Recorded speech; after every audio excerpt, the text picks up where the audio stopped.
Stay with me, do you hear me? Stay with me, Hunter roared, his voice tearing through the cordite-choked air of the shattered diner. His tailored suit was soaked in a spreading crimson stain, but it wasn't his blood. It belonged to the woman gasping weakly against the checkered linoleum floor. She was just a waitress, a stranger in a faded pink uniform with a name tag that read, Paisley. Yet, when the rival syndicate's assassins had leveled their weapons at his crying twins, she hadn't run. She had thrown herself directly into the line of fire. As her pale hand weakly brushed the tears from his son's face, the ruthless Mafia boss realized something profound. He was holding an absolute angel. The rain did not merely fall. It assaulted the cracked asphalt of the highway. A relentless, driving deluge that mirrored the sheer exhaustion settling deep into Paisley's bones. It was 10 minutes past 2 in the morning on a desolate Tuesday, and the neon sign hanging in the expansive front window of Hank's 24/7's eatery buzzed with the irritable, flickering hum of a dying insect. The sign cast a sickly, pulsating pink hue across the otherwise darkened parking lot, illuminating the heavy sheets of rain that lashed against the glass. Inside, the atmosphere was a heavy, stagnant blend of stale black coffee, decades of accumulated fryer grease, and the faint, melancholic scent of industrial lemon bleach that never quite managed to mask the diner's age. Paisley stood behind the scuffed Formica counter, her reflection caught in the polished chrome of the coffee urn. She looked exactly as tired as she felt. Her dull pink uniform, washed so many times the fabric had grown thin and soft, hung loosely on her slender frame. A crisp white apron, the only truly clean thing in the establishment, was tied tightly around her waist. She raised a pale, damp hand to push a stray lock of soft, auburn hair behind her ear, her movements slow, mechanical, dictated by the rhythm of a woman who had worked 14 hours straight. Her feet, encased in cheap, unsupportive white sneakers, throbbed with a dull, familiar ache that radiated up her calves. This was her world. It was small, it was quiet, and it was safe. After the turbulent, heartbreaking years of her early 20s, safety, even the greasy, neon-lit safety of a highway diner, was the only currency Paisley valued. The diner was entirely empty, save for Old Man Henderson snoring softly in the corner booth. An unfinished plate of cold fries pushed aside. Paisley picked up a damp rag and began to wipe down the counter for the 4th time that hour, the rhythmic squeak of cloth against Formica serving as a metronome for the late-night silence. She let her mind drift, thinking about her small, drafty apartment, the electric bill she needed to pay by Friday, and the stray cat that waited on her fire escape every morning. It was a simple, profoundly lonely life, but it was hers. She had no enemies, no grand ambitions, and no illusions about the world. She was just Paisley, the night shift waitress who always made sure the truckers had a warm thermos before they headed back out into the dark. The harsh, sudden jingle of the brass bell hanging above the front door shattered the quiet. Paisley blinked, startled, pulling her attention back to the present. The heavy glass door was pushed open with an unnatural, commanding force, letting in a swirling gust of freezing wind and horizontal rain that scattered a stack of paper napkins across the floor. 3 figures stepped over the threshold, bringing the stormy night inside with them. The first to enter was a man who immediately made the cramped diner feel impossibly small. He was tall, broad-shouldered, and moved with the predatory grace of a creature entirely accustomed to violence and authority. He wore a bespoke, midnight charcoal wool overcoat that hung impeccably over a dark, tailored suit, the fabric shedding raindrops like liquid diamonds. His face was a study in harsh, unforgiving angles, a strong jaw covered in dark stubble, a sharp, aristocratic nose, and eyes so intensely dark they seemed to absorb the sickly pink neon light without reflecting it back. It was a face carved from granite, cold and guarded. This was Hunter. He exuded an aura of power so palpable it made the hairs on the back of Paisley's neck stand up. He was a man who did not belong in a roadside diner. He belonged in high-rise boardrooms or shadowed, velvet-lined backrooms, where fates were decided with a whisper. But it was what he held tightly in his large, scarred hands that drew Paisley's immediate, overwhelming attention. Clinging to his left hand was a little girl, no older than 5, wrapped in a cashmere scarf that was far too large for her tiny frame. Her dark curls were plastered to her forehead with rain, and her large, doe-like brown eyes were wide with sheer, unadulterated terror. Clinging to his right hand was a little boy, identical to the girl, his face pale and tear-streaked, his small jaw trembling violently. Leo and Mia. The twins were dressed in expensive, designer clothing that was currently soaked, wrinkled, and entirely inadequate for the biting cold of the storm. Trailing a step behind them was another man, a massive, silent wall of muscle wearing an ill-fitting trench coat, his eyes darting frantically around the empty diner, scanning every corner, every shadow, his right hand resting suspiciously close to his chest. Marco, the bodyguard. Hunter did not speak immediately. He stood in the entryway, the door clicking shut behind him, shutting out the roar of the highway. His dark eyes swept over the scuffed floors, the sleeping old man in the corner, and finally, they locked onto Paisley. The intensity of his gaze was a physical weight. It was calculating, cold, assessing her not as a person, but as a potential variable in whatever dangerous equation he was currently fleeing. Paisley felt a spike of primal fear, the kind of instinctual dread a rabbit feels when a shadow passes over the grass. Every alarm bell in her mind screamed that this man brought danger, that the heavy, silent companion at his back was armed, and that whatever storm they were running from was far worse than the rain outside. But then, she looked down. She looked at the little girl, Mia, who was shivering so violently her teeth were audibly chattering. She looked at the little boy, Leo, who was staring up at his father with a look of desperate, absolute dependence. The fear in Paisley's chest evaporated, instantly replaced by a deep, aching surge of maternal empathy. They were just children. Terrified, freezing, exhausted children. She didn't know who this imposing, dangerous man was, and she didn't care. She let the damp rag fall onto the counter, wiped her hands on her clean white apron, and pasted on a warm, soft smile that she usually reserved for lost children and heartbroken regulars. She stepped out from behind the safety of the counter, ignoring the sudden, tense shift in the bodyguard's posture, and walked slowly toward the dripping family. "Good evening," Paisley said, her voice a gentle, melodic contrast to the harshness of the night. She kept her tone low, soothing, entirely unthreatening. "It's awful out there. Let's get you folks out of those wet coats. You can take the big booth in the back, away from the windows. It's the warmest spot in the house." Hunter stared at her, his jaw tightening. He was a man accustomed to fear, to deference, to people shrinking away from his presence. This fragile, exhausted waitress with her faded uniform and soft voice was looking at him not with terror, but with a quiet, fierce, undeniable hospitality.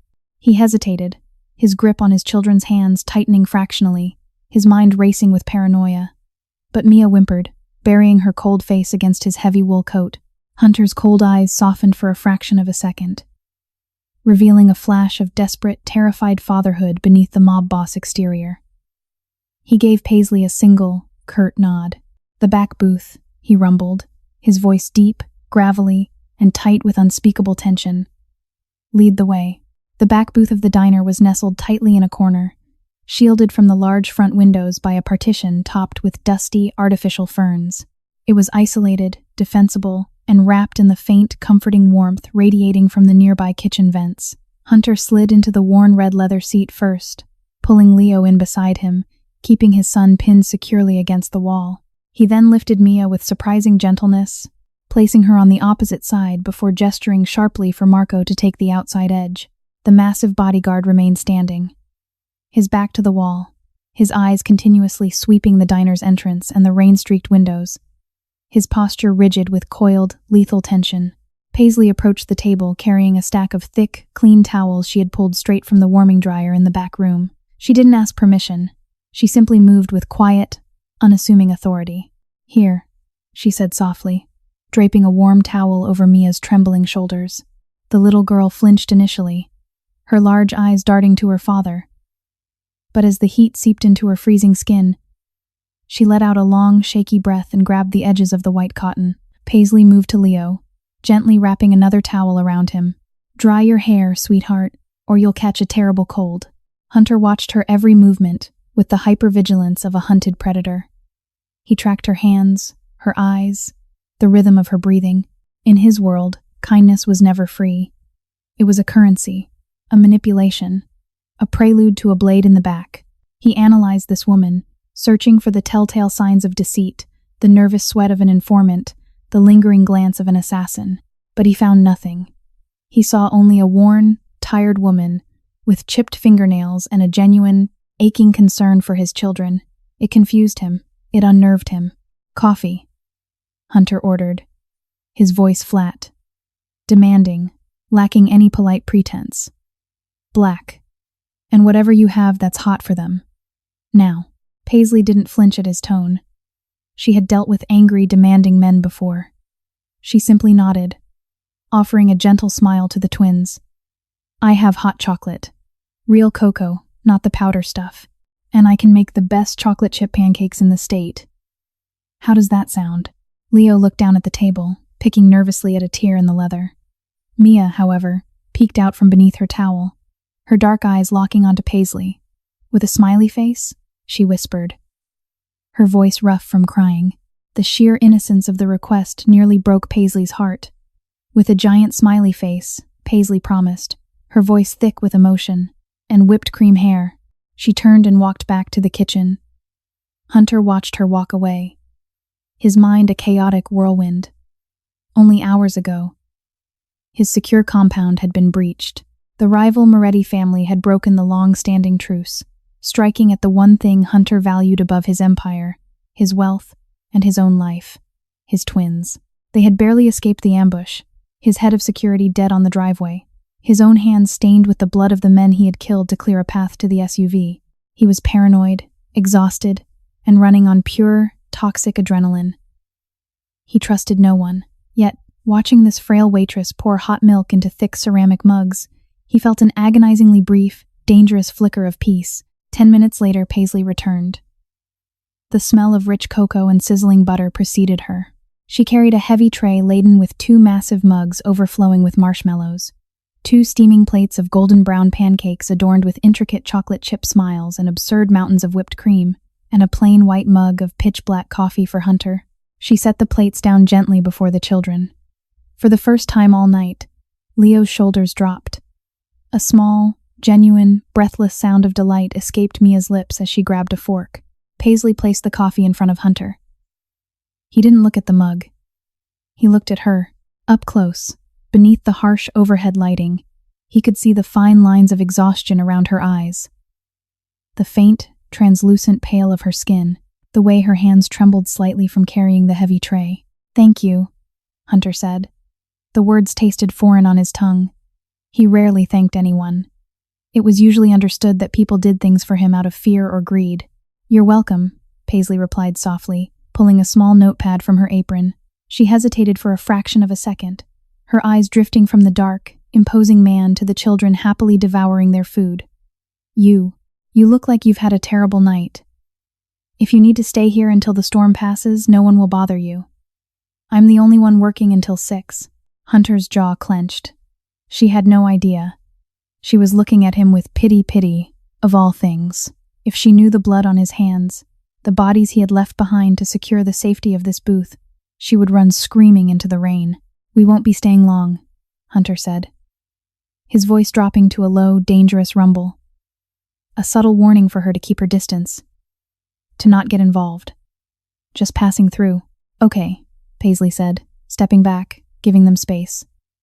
She walked back to her station behind the counter, picking up her damp rag, but her eyes kept drifting back to the back booth.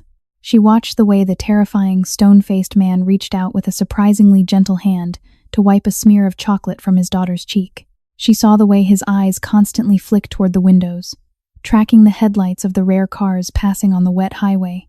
The diner settled into a fragile, heavy quiet. The only sounds were the driving rain, the clinking of forks against plates, and the soft hum of the refrigerators. Paisley leaned against the counter, closing her eyes for just a moment, letting the warmth of the coffee machine seep into her aching back. It felt like a strange, surreal dream. The Mafia boss, his terrified children, and the silent giant guarding them, all seeking refuge in her rundown diner. But dreams, especially in Paisley's life, rarely lasted, and the storm raging outside was about to violently force its way in. The shift in the atmosphere was not subtle. It was instantaneous and suffocating, like the sudden drop in barometric pressure before a violent tornado touches down. It started with a sound that didn't belong to the rain or the highway. It was the heavy, low-throated growl of high-performance engines decelerating rapidly. 2 sets of blindingly bright halogen headlights cut through the torrential downpour, sweeping across the front of the diner in sweeping, aggressive arcs, casting long, frantic, elongated shadows across the checkered floor. Behind the counter, Paisley froze. The damp rag slipped from her numb fingers, landing with a soft, wet slap on the linoleum. Her heart hammered a sudden, frantic rhythm against her ribs. She didn't understand the complex, bloody politics of the criminal underworld, but she understood the universal language of immediate, impending violence. The vehicles outside hadn't parked. They had barricaded the front entrance. In the back booth, the reaction was explosive. Before the headlights had even fully settled, Marco, the massive bodyguard, moved with terrifying, practiced speed. He didn't speak. He reached inside his heavy trench coat, drawing a sleek, matte black handgun with a suppressed barrel, and lunged across the aisle, physically throwing his massive body between the front door and the booth where the children sat. Hunter's transformation was absolute. The weary, protective father vanished, instantly replaced by the ruthless, cold-blooded apex predator that ruled the city's underworld. He shoved the heavy diner table violently forward, pinning Leo and Mia tightly into the corner of the booth. "Get down," Hunter snarled, his voice a harsh, echoing bark that held no room for argument. "Under the table, do not move! Do not make a sound!" Leo and Mia, paralyzed by a fresh wave of terror, dropped to the floor, curling into tight, trembling balls beneath the red leather seats, clutching each other, their faces pressed against the sticky linoleum. Hunter rose into a crouch, his own weapon clearing its shoulder holster in a blur of motion.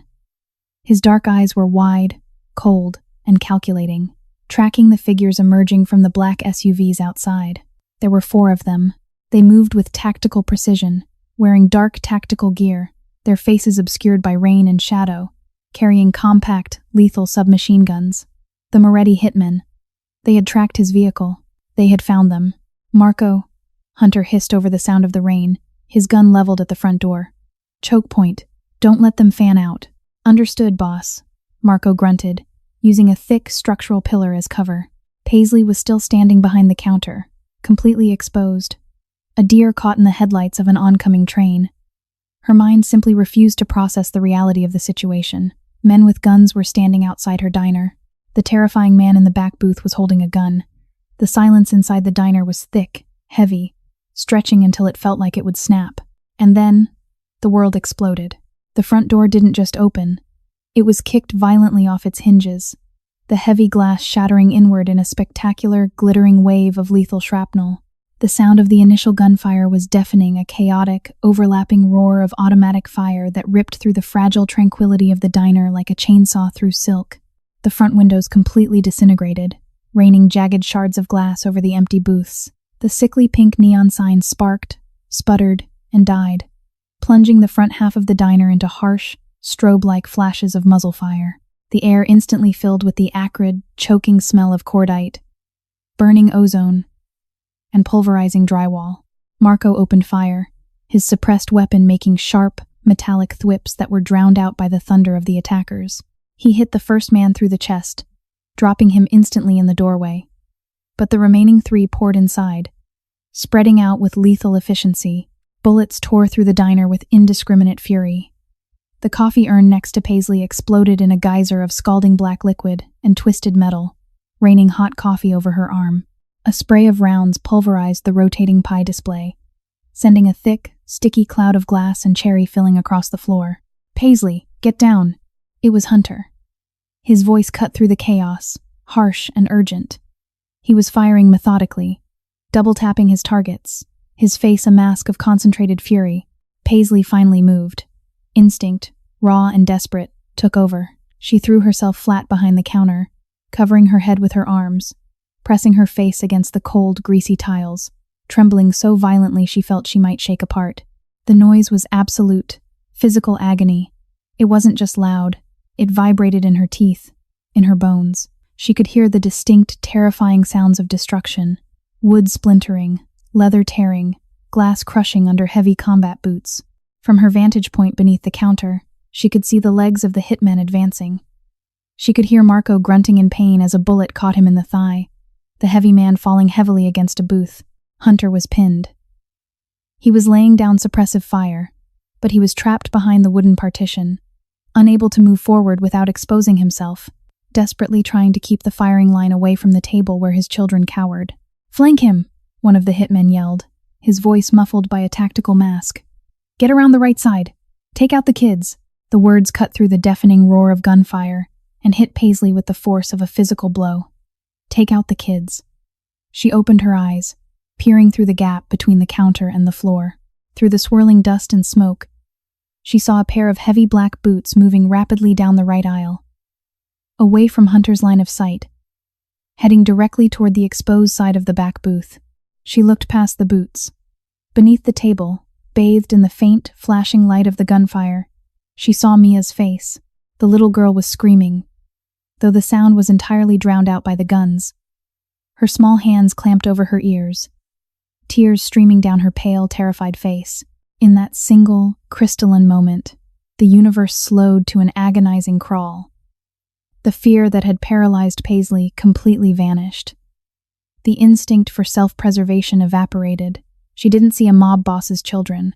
She didn't understand the violent world these men inhabited. She only saw two innocent, terrified children and a man walking toward them to end their lives. Paisley didn't think. She simply acted. Time dilated, stretching the next few seconds into a painful, terrifying eternity. The chaotic roar of the firefight seemed to mute, replaced by the heavy, frantic pounding of Paisley's own heart in her ears.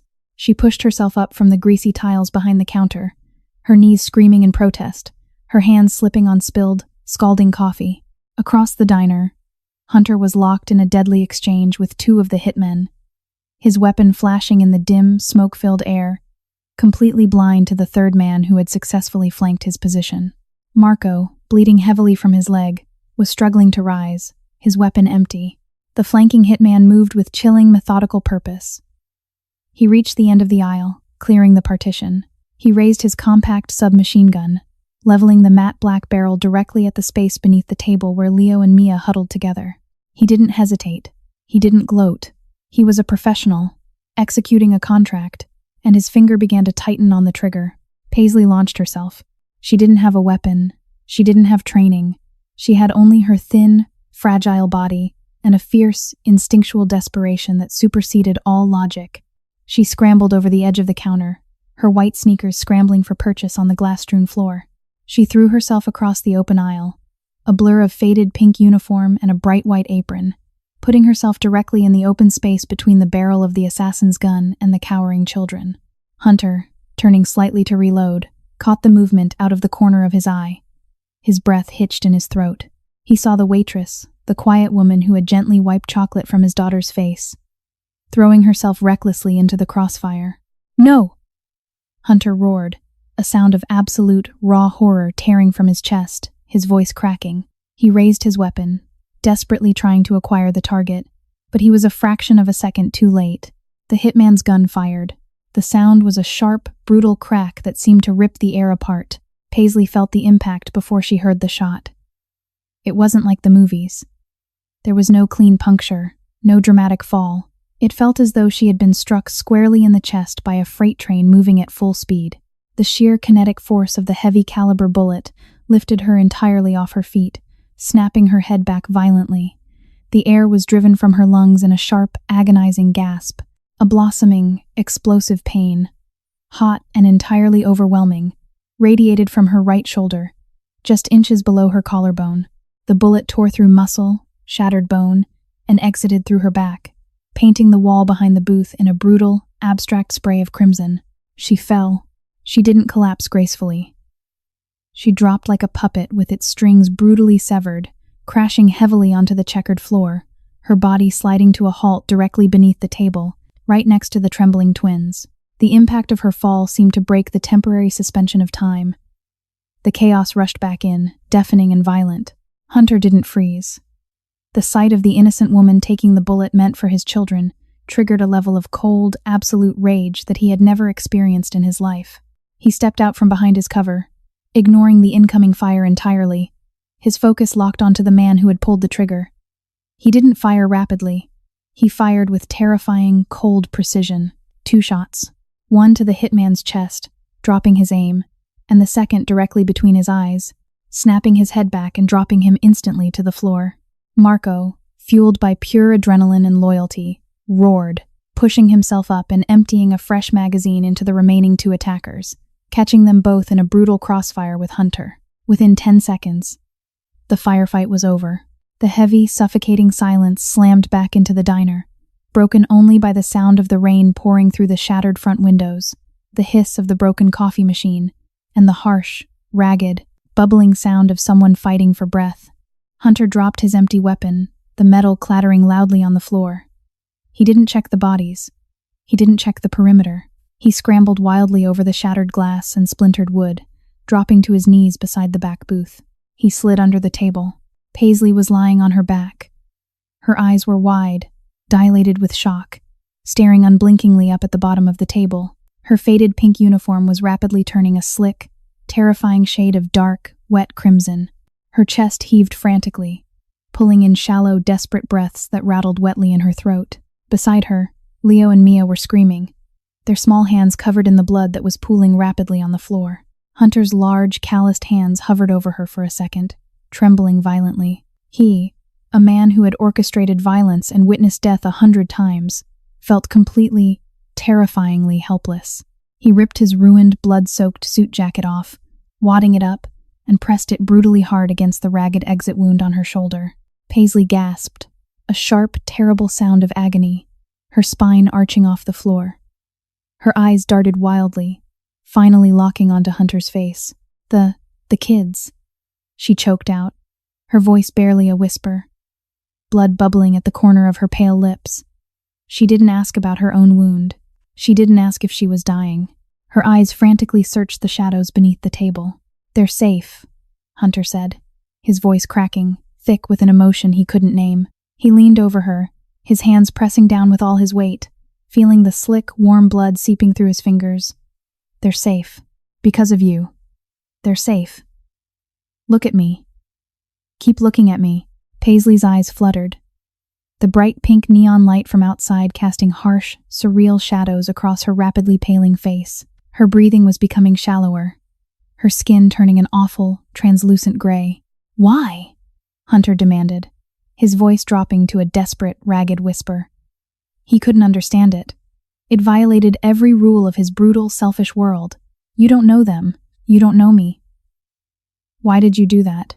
Paisley looked up at him, her vision blurring, the terrifying, sharp angles of the Mafia boss softening into just the face of a desperate father. She tried to smile, but it was just a weak, agonizing grimace. They're just little kids," she breathed, the words slurring, her eyelids drooping heavily. Nobody hurts. Little kids."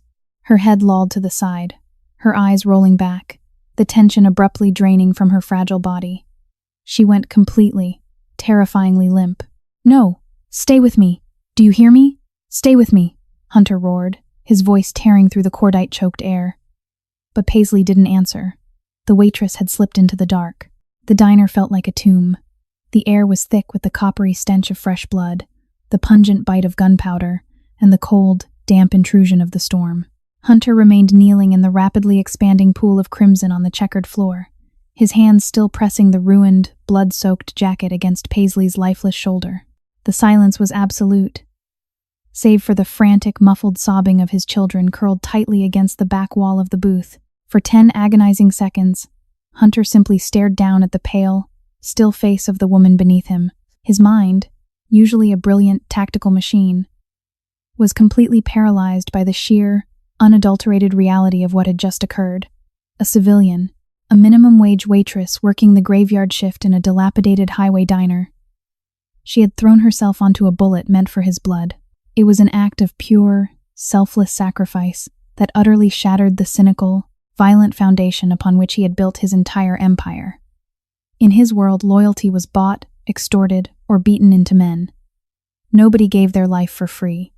Nobody. He felt a profound, crushing weight settle onto his chest. He looked at her hands, small, delicate, scarred from burns and cheap cleaning chemicals, currently resting limply in a pool of her own blood. She was an absolute angel, dropped into the middle of his hell, and his war had just broken her wings. "Boss," Marco grunted, his voice tight with pain. Hunter snapped his head up. Marco was leaning heavily against a shattered booth, his face pale, gripping his bleeding thigh, his weapon still trained loosely on the destroyed front entrance. "We have to move," Marco urged, his breath coming in shallow rasps. "The gunfire. Cops will be here in less than 3 minutes. If the Morettas had a backup team, they'll be here in 2. We cannot be here." The tactical reality crashed back into Hunter's mind, cold and unforgiving. He was entirely exposed. He had to secure his children, but as he looked down at Paisley, a fierce, immovable resolve solidified in his gut. He was not leaving her here to die on a dirty diner floor. He owed her a debt that money, power, and blood could never fully repay. But he was damn well going to start by saving her life. "Marco," Hunter barked, his voice shedding its shock, hardening into cold, absolute command. "Get the kids. Cover their eyes. Do not let them look at the bodies. Get them to the SUV." Marco nodded grimly, limping forward. He holstered his weapon, reaching under the table and gently but firmly pulling Leo and Mia into his massive arms, pressing their faces deeply into his chest so they couldn't see the carnage littering the diner. He moved toward the back exit, kicking open the kitchen doors. Hunter turned his attention back to Paisley. He carefully slid his arms under her, one beneath her knees, the other supporting her neck and back, painfully aware of the shattered bone in her shoulder. He lifted her. She was shockingly light, fragile as a porcelain doll, her head lolling sickeningly against his chest. Blood instantly soaked through his white dress shirt, hot and sticky, branding him. He kicked his way through the debris of the kitchen, kicking open the heavy metal back door. The freezing rain hit him instantly, a shocking contrast to the heat of the blood covering his chest. The armored black SUV was idling in the alley, its thick, bulletproof doors already open. Marco was strapping the sobbing twins into the back seat. Hunter moved to the rear, laying Paisley down across the wide leather bench seat with agonizing care. He stripped his tie, tying it brutally tight around her upper arm, desperately trying to construct a makeshift tourniquet above the wound to stem the catastrophic arterial bleeding. "Drive," Hunter roared, slamming the door shut and vaulting into the passenger seat as Marco threw himself behind the wheel. "Rossi's clinic. Now. Do not stop for anything." The heavy SUV tore out of the alley, its massive tires spinning wildly on the wet asphalt before catching traction and rocketing onto the desolate highway. Marco drove like a man possessed, pushing the heavy armored vehicle to its absolute limits, weaving recklessly through the sparse, late-night traffic, the speedometer burying itself. In the back, Hunter climbed over the center console, dropping into the space between the front seats and the back bench. He knelt beside Paisley. Her skin was no longer pale. It was an awful, ashen gray. Her lips had a faint blue tint. She wasn't bleeding as heavily now, but Hunter knew that wasn't a good sign. It meant her blood pressure was crashing. Her heart was running out of fluid to pump. Leo and Mia were huddled in the far corner of the back seat, holding hands, their eyes wide with traumatized terror, staring at the woman bleeding out in front of them. "Dad," Leo whispered, his voice trembling, pointing a small, bloody finger at Paisley. Is the pancake lady going to die?" The question hit Hunter harder than the bullet would have. He looked at his son, seeing the innocence that Paisley had just sacrificed everything to protect. He looked down at the waitress, her chest barely rising, her life force slipping away with every shuddering breath. He placed his large, blood-stained hand gently over her cold cheek. "No," Hunter said, his voice a low, fierce vow that resonated through the heavy armor of the vehicle. "She is not going to die. I won't allow it." He looked up, staring out the rain-streaked windshield, his eyes burning with a terrifying, absolute determination. He had built his empire on violence, fear, and control, but as he watched the fragile, selfless woman dying in the back of his car, he realized none of his power mattered. All his money, all his men, all his territory, it was all completely worthless if he couldn't save the one pure thing he had encountered in his dark, violent life. He swore a silent, unbreakable oath in the dark. If she survived this night, she would never know fear, pain, or want again. She would be protected by the full, terrifying might of his entire syndicate. 3 minutes out, Marco grunted, his knuckles white on the steering wheel as he violently wrenched the SUV off the highway and down a dark, industrial service road. "Call ahead. Tell Rossi to prep the trauma bay." Hunter pulled a burner phone from his pocket, his blood-slick fingers slipping on the keys. the scent of death filling the heavy, suffocating air of the cabin. The heavy steel garage doors of Dr. Rossi's underground clinic rolled up before the SUV came to a complete stop. Marco slammed on the brakes, the vehicle skidding harshly on the concrete, and before the tires fully settled, Hunter threw the back door open. A team of nurses in sterile scrubs was already rushing forward with a heavy steel gurney. Dr. Rossi, a man with sharp, permanently exhausted eyes, was rapidly pulling on latex gloves. He took one look at Paisley's ashen, gray skin and the terrifying amount of blood soaking her uniform. He didn't ask who she was or why a waitress was bleeding out in a Mafia boss's car. He just moved. "Get her into Bay 1. Push O-negative fast. We are losing her," Rossi shouted. Running alongside the gurney as the nurses sprinted toward the surgical suite, Hunter took a step to follow, his hand gripping the cold steel rail, refusing to let her go. "Boss, you can't go in there," Rossi said, slapping a hand against Hunter's chest to stop him. "Let me do my job, or she dies right here." Hunter's jaw clenched so hard his teeth groaned, but he released his grip.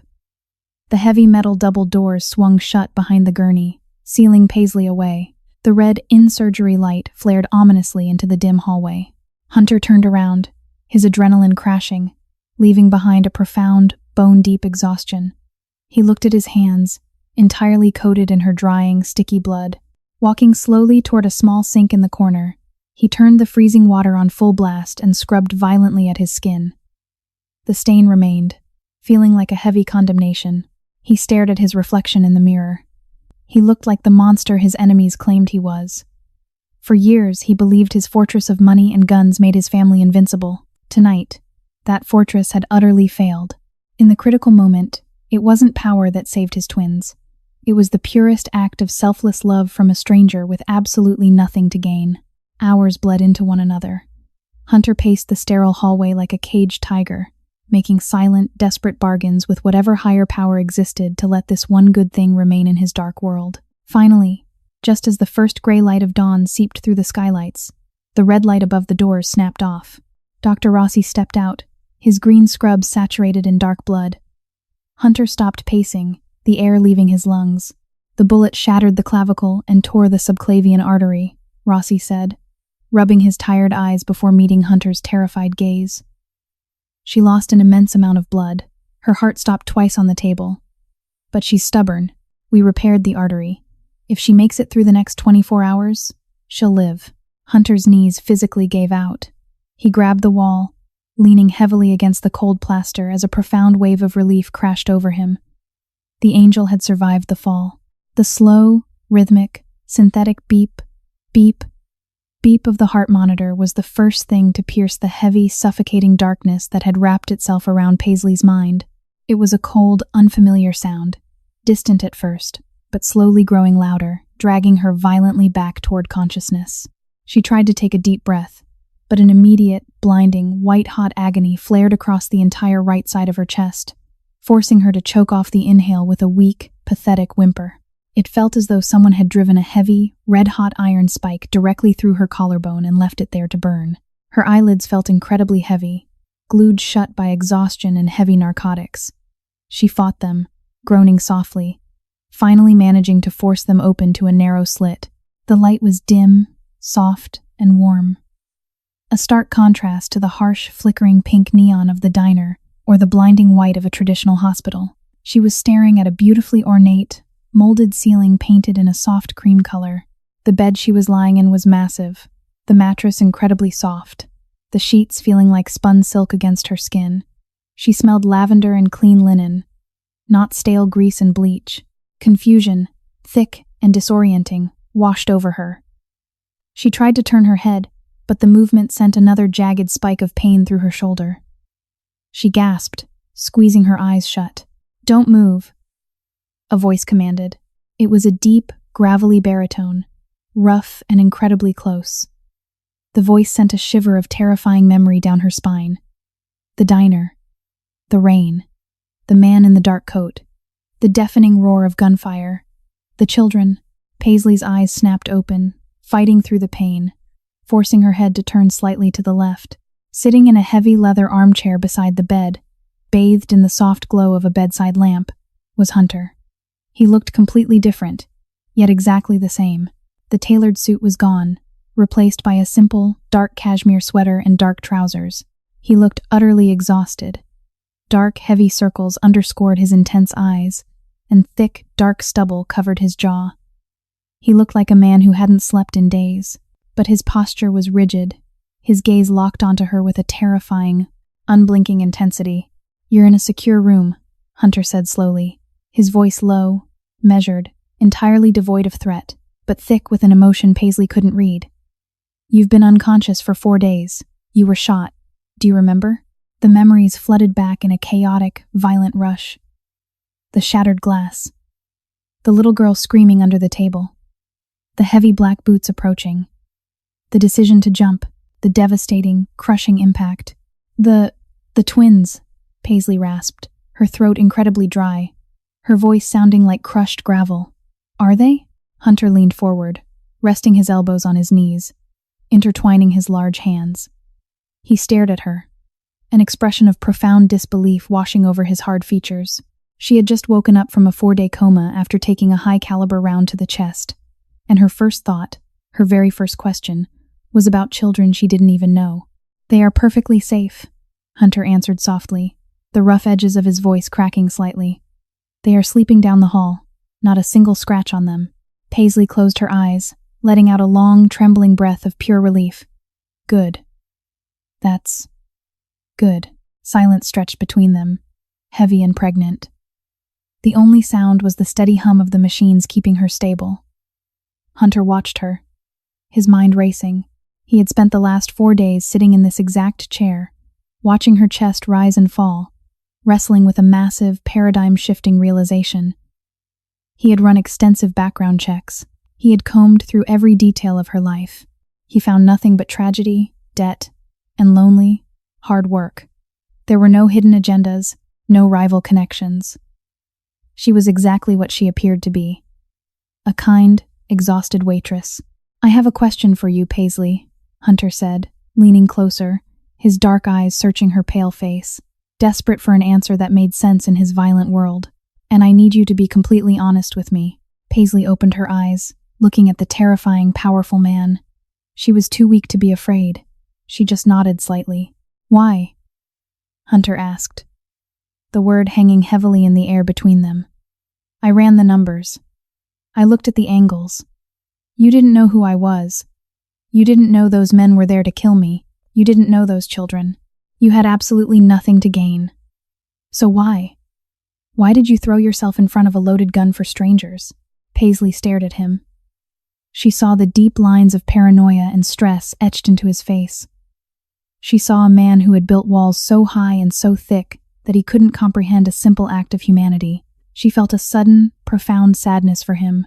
To live a life where love and sacrifice had to have an angle, an ulterior motive, seemed worse than dying on a diner floor.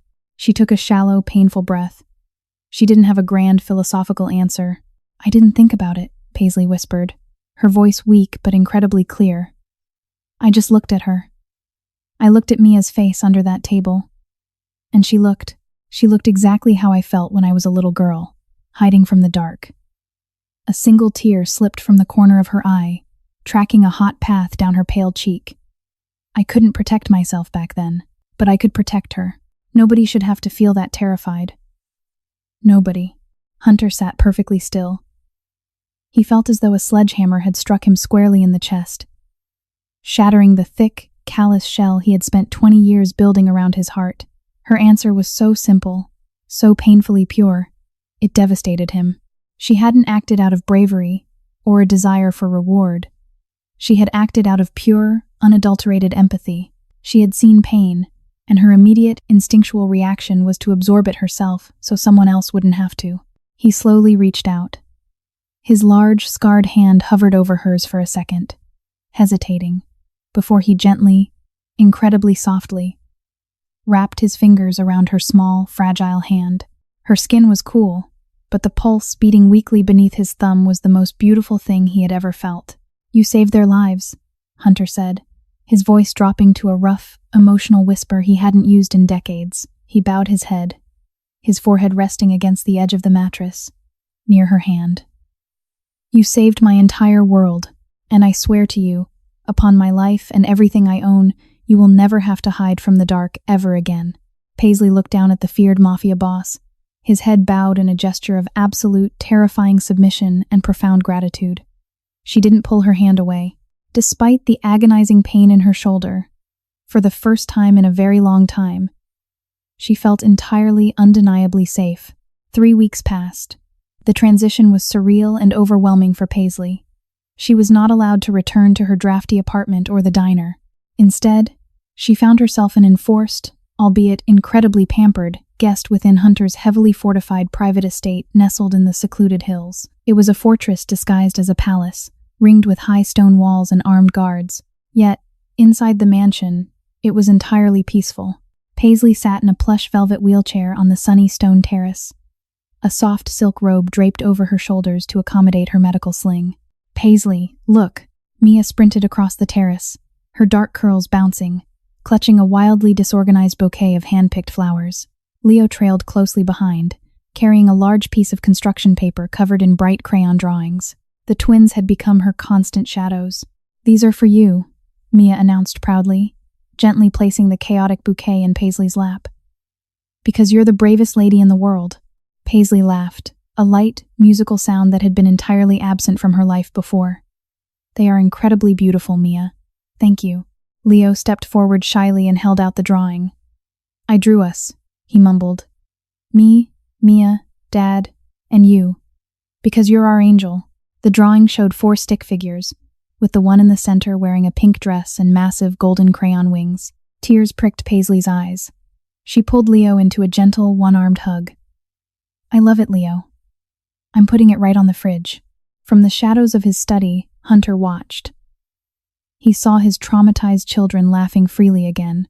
He realized that over the past 3 weeks, this quiet waitress had unknowingly transformed his cold, heavily armed cage into a home. He stepped out onto the terrace, sending the twins inside to wash up for dinner, and pulled up a wrought iron chair across from Paisley. "How is the shoulder?" Hunter asked softly. "Aching," Paisley admitted, suddenly feeling shy under his intense gaze. "Hunter, I can't stay here forever. I need to figure out what to do." Hunter's jaw tightened at the thought of her returning to her lonely, exhausted life. "You don't need to figure anything out," he said firmly. "Your medical bills are paid. Your debts are cleared. I bought your apartment building, and you have an account with enough money to live comfortably for the rest of your life." Paisley's eyes widened in shock. "Hunter, no. I didn't do it for money." "I know," Hunter interrupted, his voice fiercely gentle, reaching across to cover her good hand with his own. "That's exactly why you're getting it. You acted out of love and saved my soul. You don't owe the world another second of hard labor."